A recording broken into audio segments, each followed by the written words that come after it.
A floresta amazônica é um labirinto vivo. O ar é úmido e espesso, carregado de murmúrios invisíveis que se entrelaçam entre os galhos retorcidos.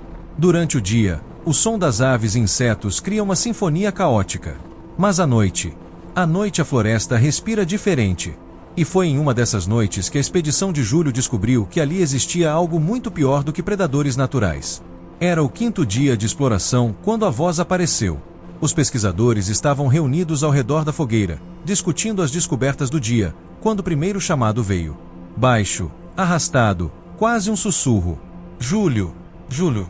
O grupo parou de falar. O som vinha de dentro da mata, na escuridão impenetrável.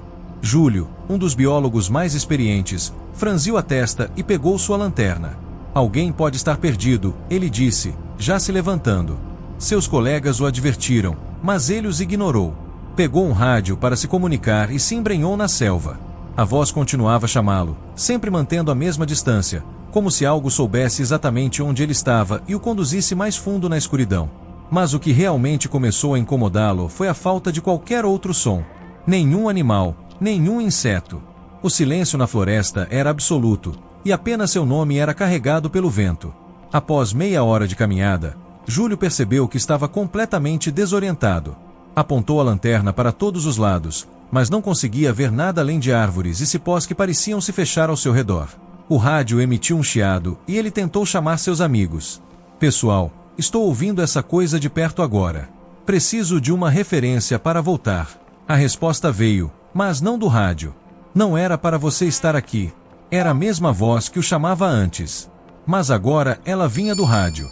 Uma onda de frio percorreu sua espinha. Com a mão trêmula, ele aumentou o volume. O rádio chiou novamente, então o silêncio. Foi quando ele sentiu a primeira presença. Alguém, ou algo, estava ali com ele.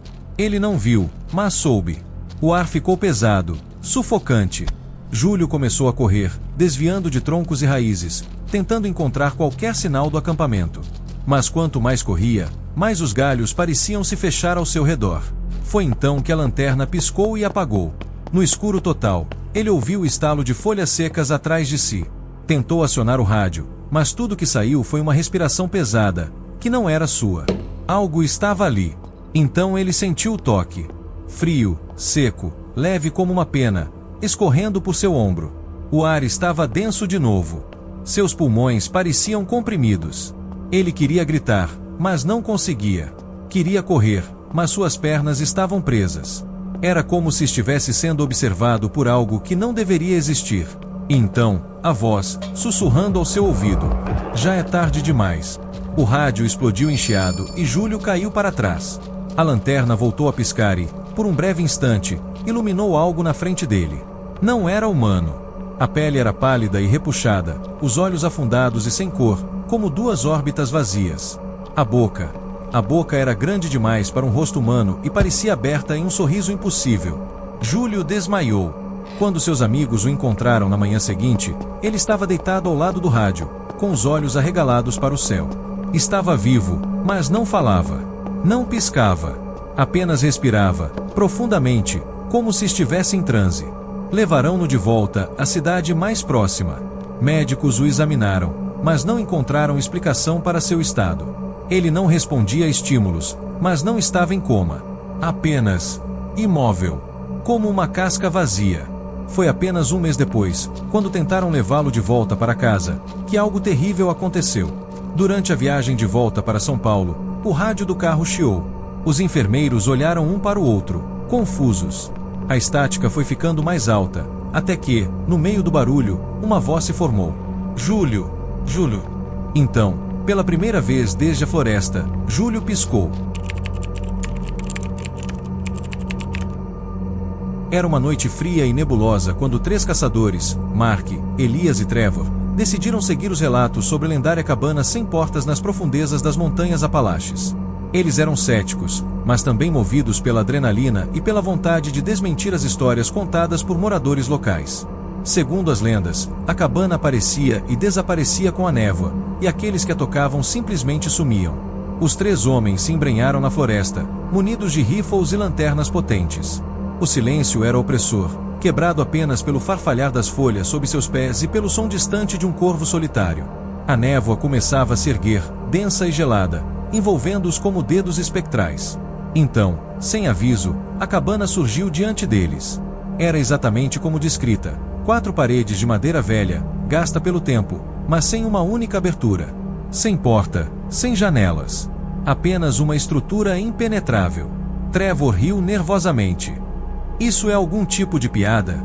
Como pode existir uma cabana sem entrada?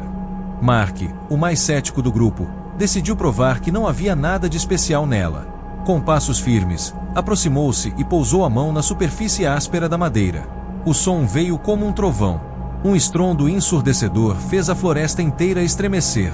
A névoa se agitou como se estivesse viva, e num piscar de olhos, Mark desapareceu.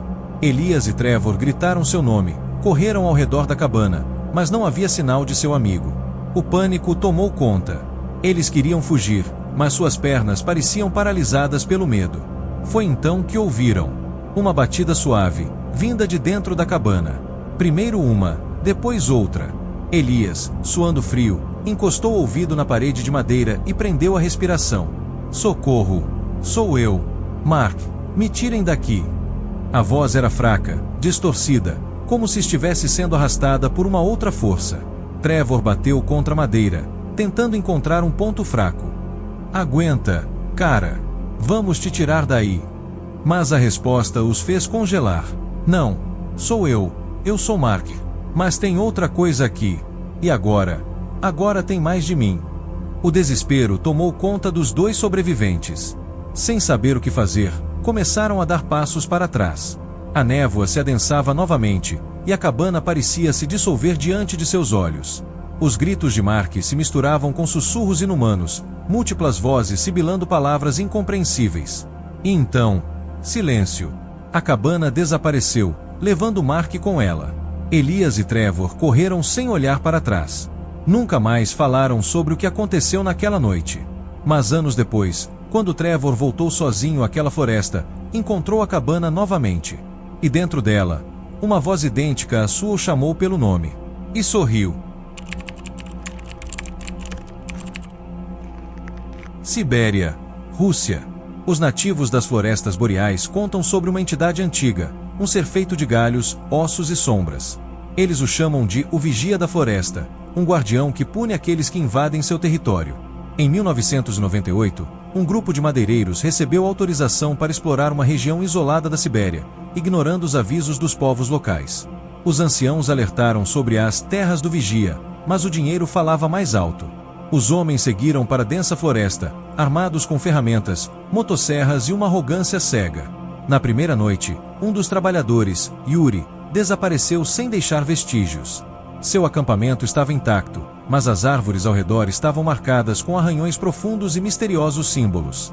Seu companheiro de barraca jurou que ouviu passos pesados ao redor do acampamento, mas, quando olhou, só viu sombras movendo-se entre as árvores. Na segunda noite, a equipe intensificou as buscas, mas encontrou apenas pegadas desordenadas que terminavam abruptamente no nada. O vento parecia carregar sussurros em um idioma desconhecido. Então, no meio da madrugada, outro homem sumiu. Seu rádio foi encontrado no chão, emitindo apenas estática e algo que soava como uma respiração pesada. No terceiro dia, o medo se instalou. Os madeireiros restantes decidiram fugir, mas a floresta parecia diferente. As trilhas que conheciam haviam desaparecido. O tempo estava mais frio, o ar mais denso. Um deles, Sergei, olhou para trás e viu. Entre as árvores, um ser alto os observava. Sua cabeça era um emaranhado de galhos retorcidos, como chifres. Sua pele era uma fusão de madeira e carne. Seus olhos, vazios, refletiam apenas a escuridão. E seu sorriso, um buraco faminto, negro e sem fim. Os homens correram, mas um a um foram silenciados pela floresta. Apenas um sobreviveu. Foi encontrado semanas depois, vagando sem rumo, desnutrido e murmurando em russo. Ele está sempre olhando. Ele nunca pisca. Ele nunca vai embora. Dias depois, os habitantes locais realizaram um ritual para apaziguar o vigia. O lugar foi abandonado, e nenhuma outra expedição ousou tentar explorar aquela região. Mas ainda há quem diga que, nas noites mais frias, pode-se ouvir o farfalhar das árvores sussurrando em vozes antigas. avisando, observando, esperando.